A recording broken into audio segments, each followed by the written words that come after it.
The meeting for the City Council of Oak Grove for April 13th, 2026. Please join me. Remove your head coverings for the Pledge of Allegiance.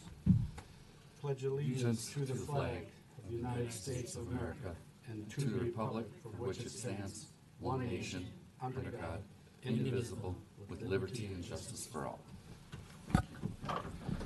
Thank you, everyone. As you can tell, I am not Weston Rolfe. I am filling in. Councilmember West here. We're going to start off with roll call. Councilmember Wiley. Present. Councilmember Tradewell. Here. Acting Mayor West. Present. Councilmember Bray Johnson. Here. And Mayor Rolfe is not with us. Great. Announcements. Any guys, you have announcements? Anything? I have one or two. The agenda for the meeting is in the black book in the back. There's only one copy, so please, take a picture of it, whatever. Or it's also on the web page if you want to just go to the web page and check out the agenda there. Next is setting the regular agenda. I have two items I'd like to add. The first one is Resolution 2026-066. It is authorizing a summary publication of Ordinance 2026-06, which is letter D on the consent agenda. This basically just saves us money on publishing. We just publish a summary of the ordinance, not the entire text of it. So I've added that. And then under administrator updates, we do need to amend the regular council meeting schedule to change the Monday, April 27th meeting to Tuesday, April 28th. So we can just make a motion on that under the administrator's report. Great. Perfect. So we'll need a motion for I'll that. make a motion to approve. I'll second. We have a motion and a second. All in favor say aye. Aye. Opposed, same sign. Motion passes unanimously. All right, next is the public forum. Speakers are requested to come to the podium, state their name and address for the record, and limit their remarks to 3 minutes, and this is for items that are not on the agenda. So, all right, please state your name. Hi. My name's Louise Woodbury, 3133 191st Avenue, Northwest Oak Grove. Right, name, address? Yep. All right, and what I'm talking about. I have 4 items. One about the consent agenda, about the deputy city clerk, and the rest deal with election. The city clerk one is on the agenda, so we'll deal with that at the time. That is on the Okay. consent agenda, but you can. Can go I ahead speak to it then? and- Yes. Okay. All right, that takes one off my list. All right. The agenda for the March 30th meeting did not include anything about Resolution 2025-032 regarding the use of electronic poll rosters, which is listed under the city administrator updates in the draft meeting minutes. Sorry, I was supposed to have this ready. It says, was adopted on the 24th, and I suppose this is about meeting minutes, so I should have probably waited till meeting minutes to talk about that. No, that's fine. Okay. All right, so, what is listed in the minutes is not what the city administrator listed in his email sent Monday, March 30th at 8:40 p.m. with subject line council recap. I will provide notice to the Secretary of State of that the city intends to discontinue the use of electronic rosters at city precincts. This was approved by the City Council in 2025, and we are now providing notice. I lost my place. Since it was referenced, a copy of the resolution should have been included in the packet for today's meeting and should be included in the before the minutes are approved. Third, any changes to the election process in the city of Oak Grove should have a public hearing for resident feedback. And I've sent 2 documents to the city clerk that I sent today, late notice. I would like these included in the minutes for this meeting as part of my comments because they are longer than 5 minutes, so I can't read them. Right. Well, we'll take that into advisement, and we'll have Lauren reach out and get any further information that you need. Yeah, thank you. Yeah, great, thanks. Thank you. Anybody else? No? All right. We are done with the public forum. Approval of council minutes for March 30th. Need a motion for that? I'll make a motion to approve. I'll second. I'll give it to Paul. He was first. All right. All in favor? Aye. Aye. Aye. Opposed? Hearing none. No further discussion required. Motion passes unanimously. All right. Acknowledgement or acknowledge receipt of the minutes from Parks, Planning, and EDA. Anybody have any questions or issues with any of those notes, minutes? Nope. Okay. Sheriff, Lieutenant, it's all up to you. All right, well, good evening, City Council, City staff, residents of Oak Grove. My name is Andy Knotts, and I'm here to present the monthly stats for the month of March here. All right, the calls for service breaks down into some of the following categories as follows here. We had 224 calls for service, resulting in 2 assaults, 1 damage to property, 1 harassing communications call, 3 personal injury accidents, 6 property damage accidents, 27 medicals, 14 animal complaints, 12 alarms, 1 felony arrest, 2 gross misdemeanor arrests, 4 misdemeanor arrests, 2 DUI arrests, 1 domestic assault arrest, 4 warrant arrests, 190 traffic stops, and 26 traffic arrest, i.e. citations here. Then I'll just highlight some of the activity that the deputies were involved in throughout the month. On March 1st, in the 1200 block of Viking Boulevard, this is a warrant arrest situation where a deputy had stopped a driver for a moving violation and equipment violation. It was learned that the passenger in that particular vehicle had a felony warrant out of Anoka County, so they were subsequently arrested and transported to jail. On March 7th, this was at Nightingale and 221st Avenue. This was another warrant arrest situation where a deputy had stopped a driver because she had failed to signal their turn. When the deputy made contact, they recognized the male in the passenger seat as someone that they knew had 2 felony warrants out of Washington County. That particular male lied about his identity, but did later admit to who he was when the deputy pointed out the name tag he was wearing. Subsequently, later booked into jail for that incident. So be a little bit smarter next time.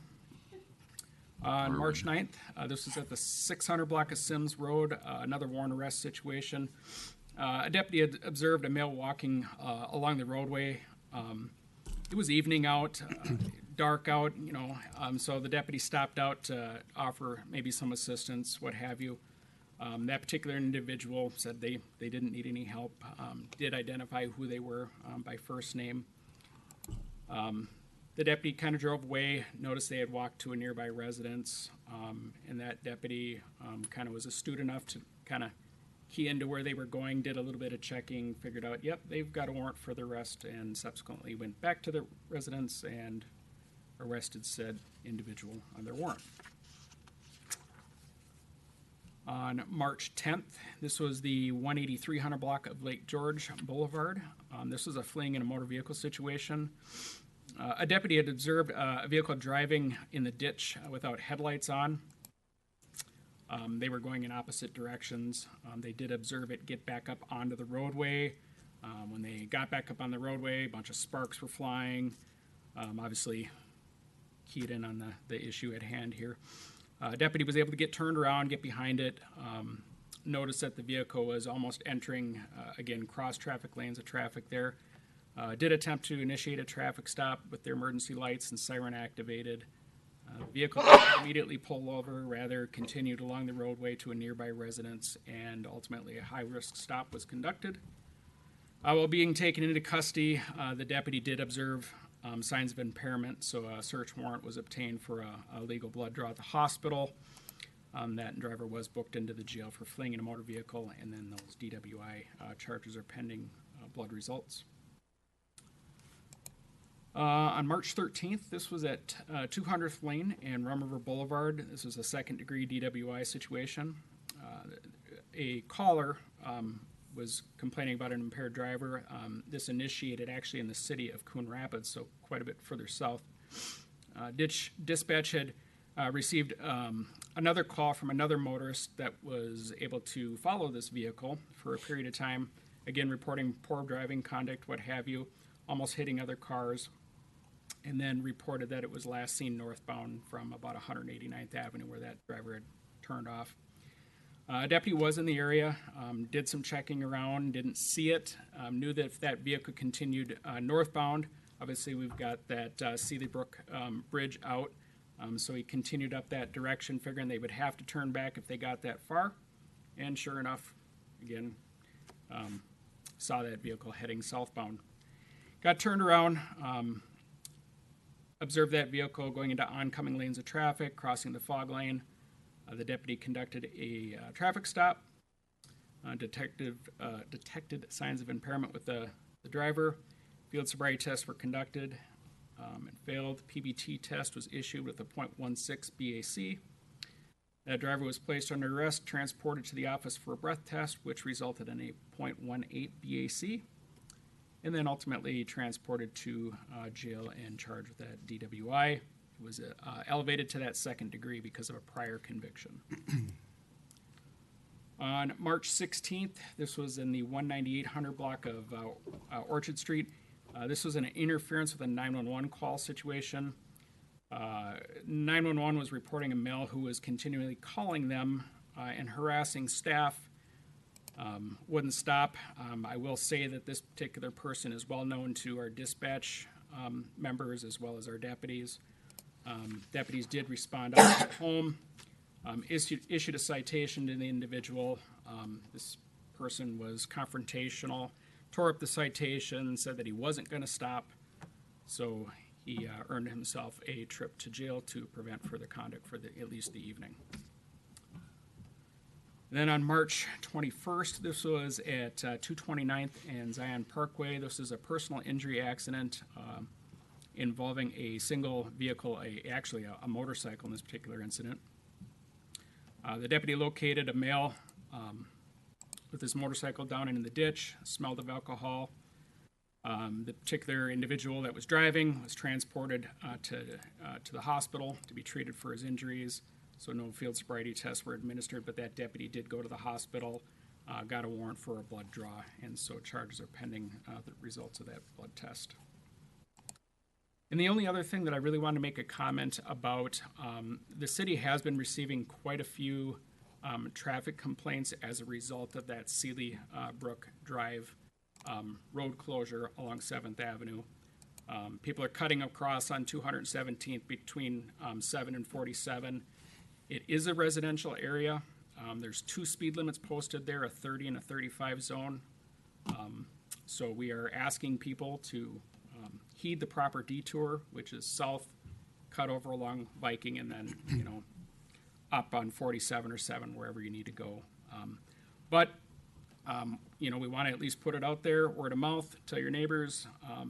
Deputies are out there doing extra patrol, and if you get caught speeding, a lot higher chance you might be issuing or getting a citation if you're found speeding. So I guess be forewarned is kind of the attitude. We just like a little cooperation, or if you're cutting through, slow down because it is residential.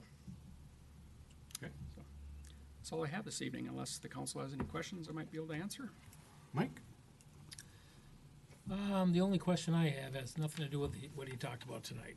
Have you heard anything about the cast fishing? Have they started talking about that yet? I think they might have a date, but I don't have a whole lot of details on it. I think it's still the same time frame, from what I heard. Again, just scuttle around the office, but I can check on that and get back to you. Just curious whether you heard anything yet. Okay, that's all I had. Paul? Nope. Angie? I just wanted to say thank you for 217th for that, because I did get some calls and neighbors are unhappy, so thank you for the added enforcement there. Anytime we got a detour, I mean, it impacts everybody. I get it. Yep. But at least do the decent thing. And Yep. I had a question about the alarms. You've got 12 of them this month or last month. Are those strictly burglar-type security alarms, or are they a mixture of the security and fire? I don't know that I can give you a 100% accurate answer on that. So we get the fire alarms from the fire chief. I just don't want it to be doubled up, so that'd be Yeah, my concern. I guess I don't know, and I got to tell you, when I'm reading the reports, I'm skimming over those unless there's an actual crime that's being committed. I wouldn't be able to ascertain that an alarm is an alarm when it comes across through CAD, whether it be fire or burglar alarm. Well, I'd like to know that if they're. I don't want to get double numbers from the fire department and then the same numbers from the police department. I'd like to know that they're divided separately. Just that's for me, guys. I just like to know that they're separate. I do know when a neighbor was burning an unattended fire, you guys showed up first. I can't think of his name now. He showed up first, which I'm sure came across as an alarm, but then the PD or the fire department come, and I'm sure they got an alarm. So you're going to have two people there, and they both took They the call. both taking credit for calls for service, is I guess. Oh, I Yeah. bet they are. Well, It's all Yeah, about the probably. stats. Well, that's what I'm saying. So it's just a something to look dispatch. at. Sorry.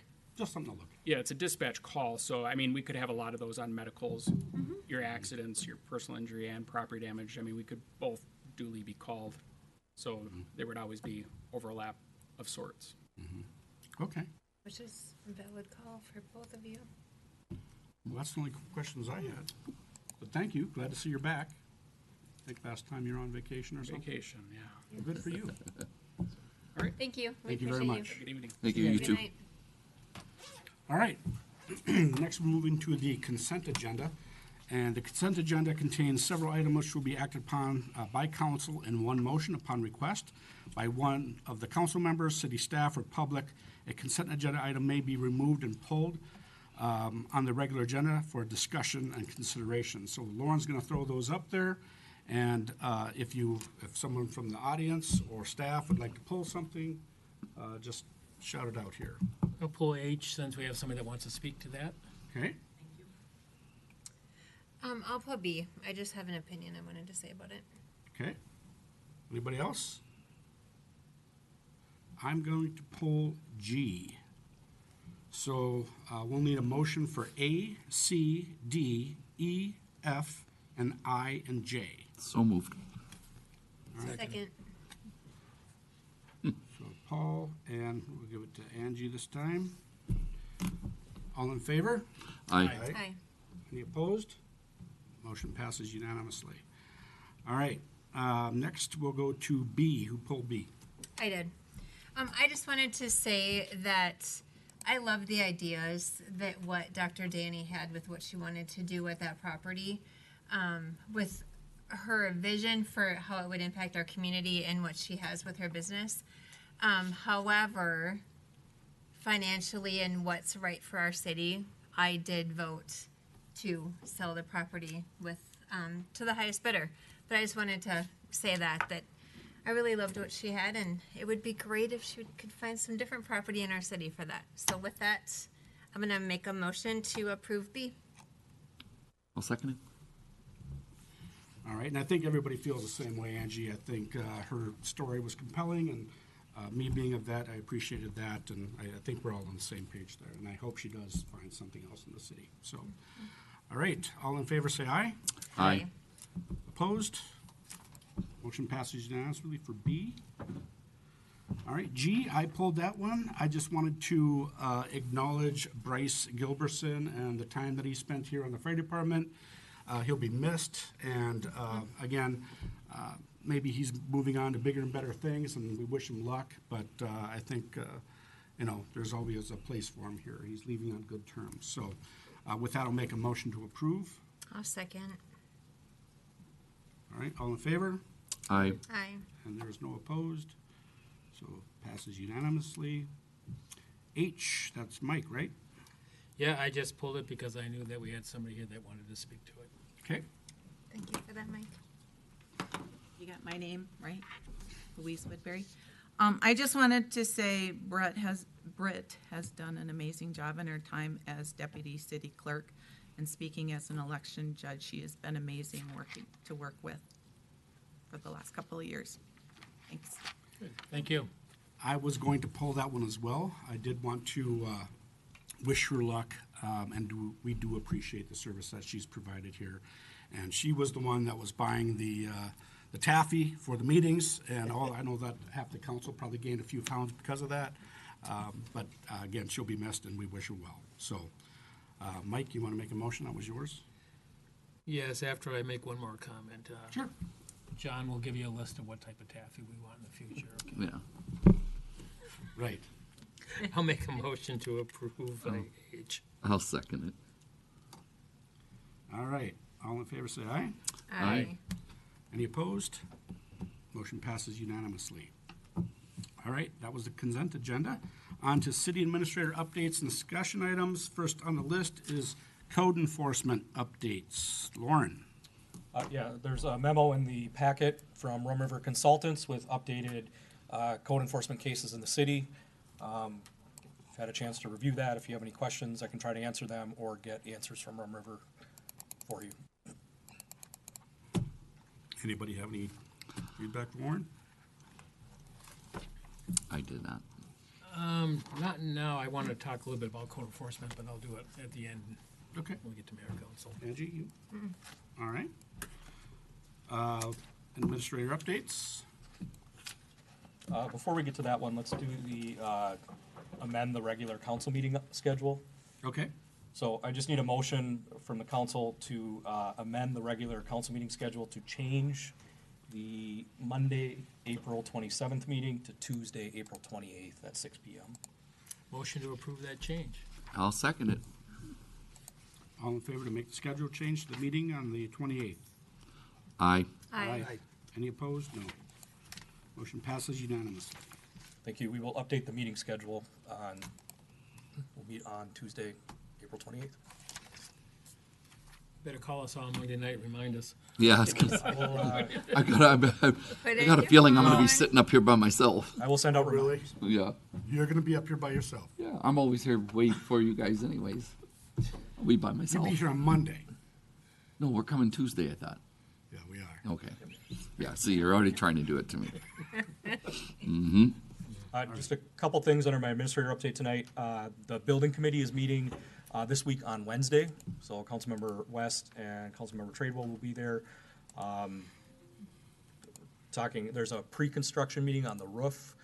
That's scheduled to start next week. The plumber started last week, so they've been doing quite a bit of work every day. We go over there, there's a lot of progress being made. But the roof is the next big milestone that will happen here very soon. We're talking about some other stuff related to low voltage, fire alarm system, some other items that the architect has on there. I'll send out the meeting summary to the council afterwards. Okay. I could have done this under announcements, but prior to our next meeting, we will have Spring Recycle Day. So that's on Saturday, April 25th, here at City Hall from 8 to noon.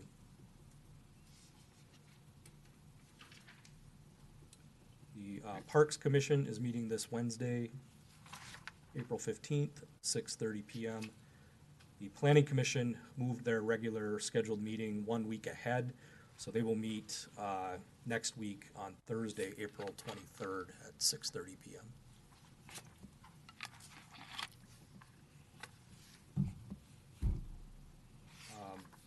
That's all I have under my announcements. I did add to the agenda the pickleball courts at City Hall. We talked about this at the last meeting, so I'll give you guys an update on that. I met with Public Works, Rob too, as part of the building project, just to look at how feasible the mayor's kind of concept was.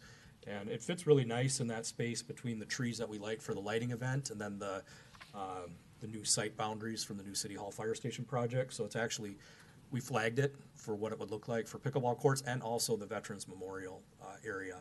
I think it'll be a nice space. It actually gives the Veterans Memorial area double the amount of space, if not more. So there's a lot of room for growth and expansion there for that as well. We do have a couple drawings here that I'll show you.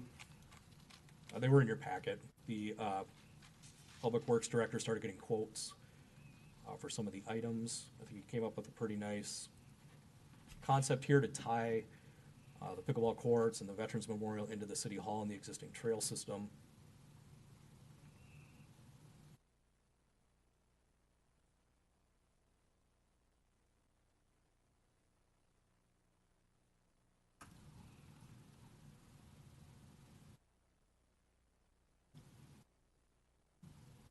There we go. So the trail needs to be reconstructed and rerouted anyways as part of the new City Hall and Fire Station project. So this shows it just coming off of the trail, and then this would be the Veterans Memorial area right in here. And then there's room for 3 regulation-sized pickleball courts over here, and then tying that back into the parking lot, which gets you back over to the playground, over to the hockey rink and soccer fields for continuous connection throughout the City Hall property here. We don't have all of the estimates yet. We're at about $60,000 right now. We're waiting for the estimate on the asphalt part, which we should have any day now. My plan is to bring this to the Parks Commission on Wednesday for their meeting, for them to review it and to make a recommendation to the City Council. Depending on how that goes, then the council could act on this at their next meeting on Tuesday, April 28th. Great. So Matt's looked at some other ideas for benches, possibly adding some shade elements here, drinking fountain, just I think some really nice features for the whole park. I got a question about Yeah. that. As I stated in the past, and I'm gonna state it again, I think that we're jumping the gun on this. I believe that we should look at all the property and have a cohesive plan for all of it and how it flows. There's some other things that I wanted to bring up too that may affect this. We've never had a meeting to really talk about that. And I think by spending this kind of money, we're locking ourselves in on what we can put out there. Now, one resident mentioned to me that something they would like to see is some type of outdoor workout deal. They actually sent me a picture of one where it was at a park, and I don't know that much about them, but they're actually machines where you go from one place, you walk down a trail. There's another thing, very low maintenance, outdoor type weather things. And who knows what other things citizens in the city might have, and that's why I'm against doing this right now. I think it's great to build the pickleball courts at some point, but I think we should just look at it more as a cohesive plan for the entire amount of space we have out there. So that's just my comment I want to make and stuff on it. Paul? No, what Mike says makes some sense. I think, going to parks, I would hope that they take a little bit bigger view of it, a little bit higher than what we are versus just, we want some pickleball courts, and if they have a suggestion. So I'll wait to see what comes back from them and kind of go from my opinions from there. So I want to wait and see what they come back with. They might put the brakes on too and say, wait a minute, we wanted this, we want to do this, and it might get delayed from just them looking at it. So Angie? I mean, I trust what the parks, want to do. I know that it's been stated many times in our community that people want more pickleball courts because we just don't have enough, and it's popular, and there's huge investments that people are making in their gear and everything. So, I support it, but I guess we'll see what the Parks Commission comes back with too. Okay. There's a lot of right that Mike has in his statement about a cohesive plan for the entire property. And I do agree with that. But I like the plan the mayor put out here. I would like to know what we're looking at in the future as far as are we going to tear the buildings down? We haven't got the information back about the storage yet. There's a lot of stuff that are questions to be answered. So, maybe we're jumping the gun a little bit, but, it doesn't hurt to get the information so we can make the decisions when it's time. So that's the way I feel about it, but I am like you, Mike. I certainly want to make sure that we have a plan for the entire property. So, anything else on that topic? Nope. Okay. It's kind of trending where it'll be about what we paid. It'll be about $25,000 per Right. court. It'll be about $75,000 would be my guess when we get that final quote. Yeah. Anything else from you, Lauren? I have no further updates tonight. Okay. Mayor and council updates. I'm going to start with Angie. So let's see. On Round Lake and 181st, you guys may have noticed last week that those potholes got filled in. I noticed that they're on the north side of 181st. I noticed when I was leaving into town one day that there was one in the southbound lane right where we drive that was pretty deep. So I called Commissioner Brastad and asked her, can you help us to get these filled? And she said, she texted me back and said they'll be there within the hour. And they were. Which is great that they were that fast to act. But she did also remind me that the county doesn't know where the potholes are unless we let them know. So to reach out to the county if you see them so that they can come fill them in. So it was great. I mean, they filled all the way up to the bridge, all the little holes and cracks in the road. So We should get them to fix the ones going north after SRO. I move over to the center line so I don't have to hit them. yeah, I'll send her a text about that one. That's great. I agree. And then I received some correspondence from Jessica Bakken-Clevin on the school board. She was at an early childhood meeting last week, and they were talking about Cedar Drive there by the Early Childhood Center and how at drop-off and pickup, Cedar Drive gets really backed up and people are passing people and going into oncoming traffic. And she was wondering like what it would take to even look into adding a turn lane there to go into that early childhood center. And I said, I'll bring it up. I have no idea. So, Is there one in the project we're doing there? I don't believe so. I could look into it and see the feasibility. yeah. So it's good they brought it up. Yeah, because I don't believe there is either, and that's what I told her. We're going to start working on it right now. So that's what I have to say right now. Thank you. Great, thanks. Paul? I'm good. Mike? Yep. I've got a few things here that a couple residents have contacted me about, some this morning and a couple days ago. So one of them was, and I don't know what this is or what we allow. One of them was about unimproved driveways going to secondary buildings. Are they supposed to be asphalted or not? No, they don't need to be asphalted. We do have a standard for the approach. So there is, the approach has to, there's some specs for that. It doesn't necessarily have to be paved, but I think we've allowed crushed limestone or other things, but there is a spec for that part. Okay. The approach, the entrance. Yeah. And there's a I didn't know permitting they asked process for it. that Public Works will go review it. There's a permitting process associated with it. Yeah, for the ones that get a permit. But yeah, but 4 years ago there wasn't. Like when I put it in, all I had to do was buy a culvert, and I didn't have to take a permit at that time. We didn't require a permit, but we still did review on it. Yeah. Yes. So Public Works Yeah, would Matt still came go over out to the and looked site and at it. assess it. That's how we determined if Oh, we needed okay, a culvert okay. or not. But we did start tracking it better, so we do charge a fee now for that, and there is a permit required. It's Okay, $100. all right. I just wanted to make sure that if someone did it 5 years ago, you're going, you didn't pull a permit. It's like, well, we sure. didn't They make should have you. still checked, and it should have still been reviewed, and we would have even told them at that time what the approach spec Okay. was. Okay. Well, that answers the question anyway. I didn't know whether they were supposed to be asphalted or not. How far, do you know offhand how far up on a driveway you have to asphalt if you have a house that's way deep in the woods or something like that? I know we don't do it all the way. No, It would just be the approach. So there is an exemption for. So even on a driveway to a house? Well, it depends on how big their lot is. I don't have it in front of me, but on like a 10-acre lot, you do not have to improve your entire driveway. Right. You still have to improve that approach. Okay. But you, Within the right-of-way. If you have a 2-acre lot, you're probably gonna have to pave it. But if the bigger it gets, there is an exemption. Okay, we must have numbers in the code on that, don't we? Yes, oh, yeah, yeah. For how far back? You don't have to look it up right now, Lauren. It's whatever that approach is. Yeah, yeah. If you don't meet that exemption, you have to pave your entire driveway. Okay. So it is. Most people have to pave it. Yeah, and the question I got was about a deeper lot, and I don't know how many acres it was or Okay. and stuff, but I assumed It seemed to me in the past, I've heard that you had to go a certain amount of feet or something like that, but obviously if you're a quarter mile back, it get kind of Yeah, expensive. it's just the approach. The apron. Okay, let's see. Hopefully I can read my writing.